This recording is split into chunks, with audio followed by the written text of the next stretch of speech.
আমাদের দেশের আইন কানুন বড্ড সর্বনেশ। অংশুমান বলে একজন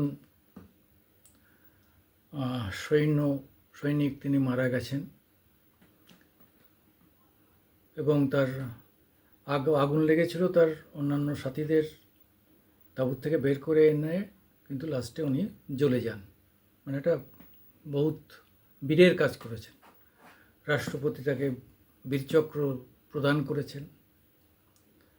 এইবার সংঘাত শুরু হয়েছে ছেলেটির পরিবারের সঙ্গে এবং তার স্ত্রীর পরিবারের সঙ্গে। এইবার স্ত্রী, এখন লেখা আছে যে নেক্সট টু কিন, অর্থাৎ তার সাধারণত স্ত্রীরাই তার সমস্ত বেনিফিট পাবে।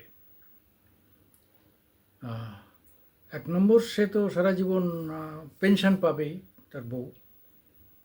এইবার অন্যান্য পিএফ, গ্র্যাচুইটি, অন্যান্য যেগুলো আছে এগুলো ইচ্ছে করলে সেটা ভাগ করতে পারে, নাও করতে পারে। মানে বইয়ের হাতেই সব। আমাদের দেশে আইন এমন যে মা বাবা জন্ম দিলেন তাদের কোনো দাম নেই, তাদের কোনো কিছু প্রাপ্তি নেই।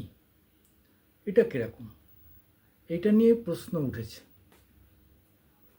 দুই পরিবারের এখন তো মুখ দেখাদেখি বন্ধ, অথচ যে আজকে জাতির গর্ব, সারা ভারতের গর্ব, তাকে বীরচক্র দিয়ে রাষ্ট্রপতি সম্মান দেখিয়েছেন।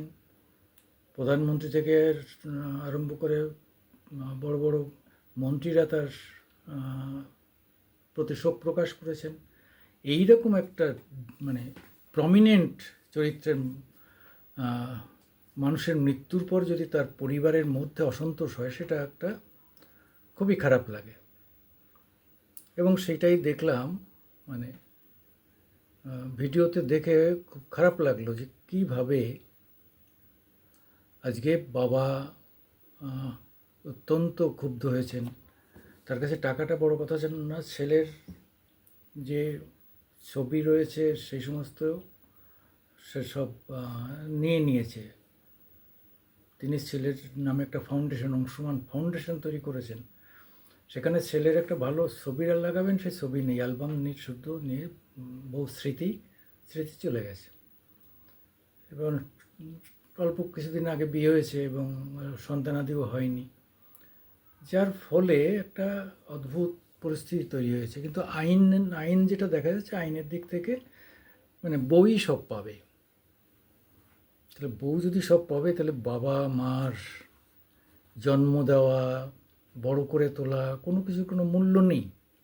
আমাদের দেশের আইনের মাঝে মাঝে অবাক হয়ে যায়। তো আসলে ব্রিটিশের আইন, তো ব্রিটিশদের তো পরিবার থাকে না, ওরা তো অ্যাডাল্ট হয়ে গেলে ওই পশু পক্ষীর মতো অ্যাডাল্ট হয়ে গেলে যার যার নিয়ে চলে যায়, পালিয়ে যায়। তাদের নিজস্ব কিছু থাকে না, পরিবার থাকে না। কিন্তু আমরা ভারতীয়, আমাদের তো পরিবার থাকে, মা বাবা ভাই বোন আত্মীয় স্বজন নিয়ে আমাদের পরিবার। তা সেই জায়গায় যদি এই ধরনের ঘটনা ঘটে, তো সেটা নিয়ে সমালোচনা হওয়া উচিত এবং এই আইনেরও সংশোধন হওয়া উচিত।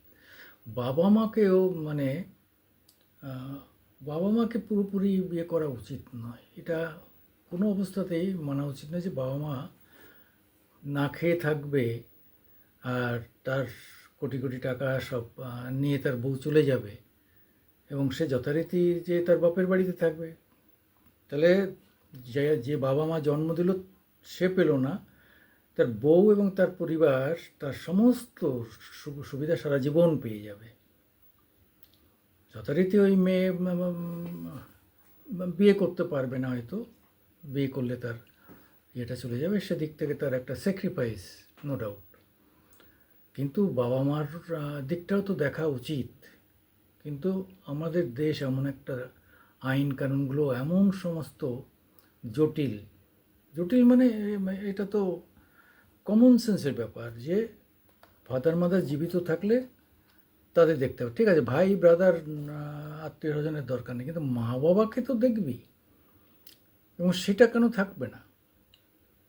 ওই তো এখন সুপ্রিম কোর্ট আইন করেছে যে বয়স্ক বাবা মাকে তার বাড়ির থেকে যদি তাড়িয়ে দেয় ছেলে, তাহলে ছেলেকে ছেলে বউ সেই বাড়ির অধিকার পাবে না।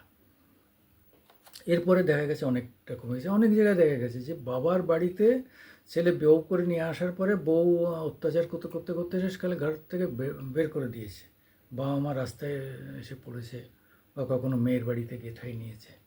তারপরে মামলা মোকদ্দমা করে অনেক সময় ছেলের হাত থেকে উদ্ধার করা গেছে। এখন সুপ্রিম কোর্ট পরিষ্কার বলে দিয়েছে, ছেলে বাবা মাকে খেতে না দিলে বাবা মার কোনো সম্পত্তির অধিকার ছেলে পাবে না, সেই সন্তানরা পাবে না।